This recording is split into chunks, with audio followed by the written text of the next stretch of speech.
Just met with President-elect Trump. And the purpose of the meeting was for me to assert to him the concerns and the needs of all New Yorkers. My job as mayor is to be their voice and to give him perspective on what New Yorkers are feeling right now, what their concerns are, what their fears are.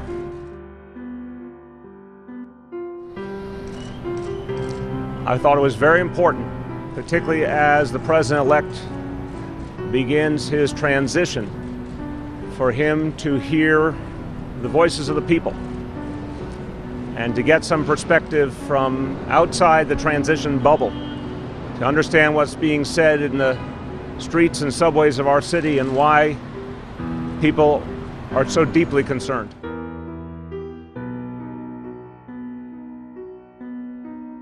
I raised a number of substantive issues. I want to give you a sense of what they were. I will say at the outset, I'm not going to characterize his positions or responses, but I will give you a sense of what we talked about. First of all, we talked about regulation of Wall Street.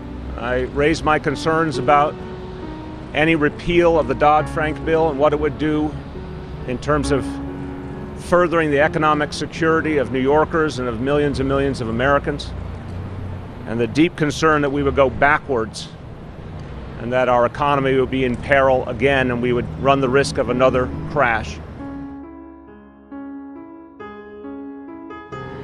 I talked to him about the proposal for tax cuts for the wealthy and for corporations. I raised my concern that this would make impossible many of the changes that we need in our country.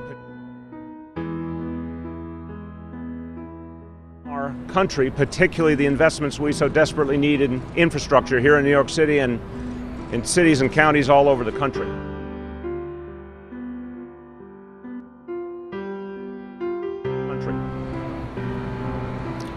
I talked to him about concerns about proposed deportations.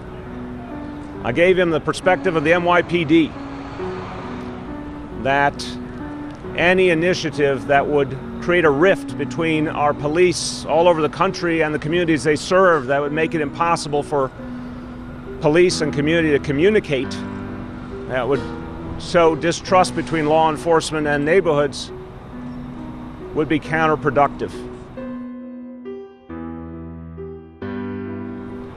Beyond that proposal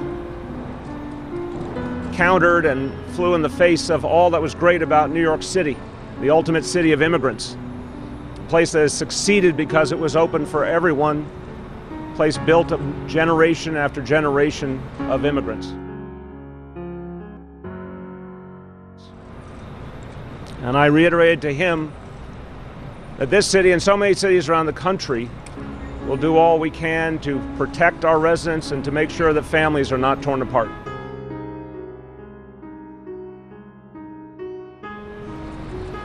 Talked to him about police-community relations in general, and specifically the question of stop and frisk. I tried to provide perspective on how stop and frisk had created a wedge between police and community when it was used in an unconstitutional manner and it was overused, and how since we changed that policy the city had gotten safer, and that we knew we were never going back to that policy, that we were going to continue on a path of neighborhood policing and building a bond between police and community.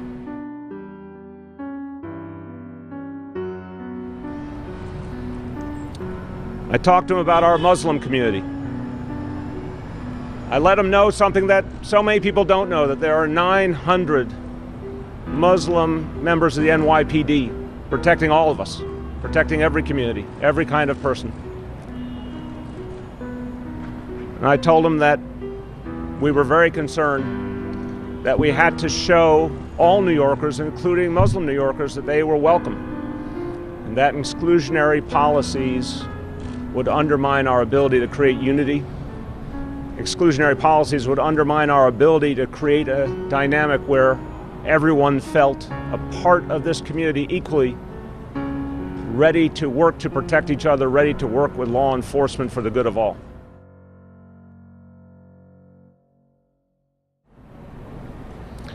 I also raised concerns about some of the messages and some of the rhetoric that, for so many people, have been hurtful. And I let them know that so many New Yorkers were fearful, and that more had to be done to show that this country can heal, that people be respected.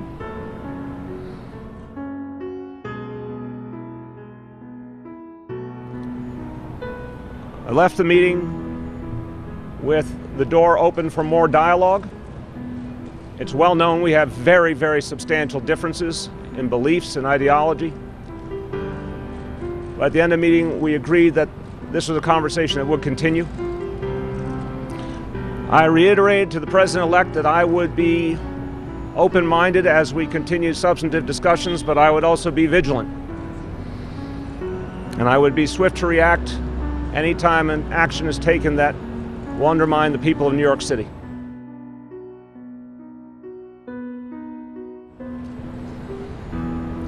I also know that New Yorkers will stand together. We're going to stand up for the needs of working people. We're going to stand up for our immigrant brothers and sisters. We're going to stand up for anyone who, because of any policy, is excluded or affronted. Be they members of the Muslim community or the Jewish community, members of the LGBT community, women, anyone who feels policies are being undertaken that undermine them.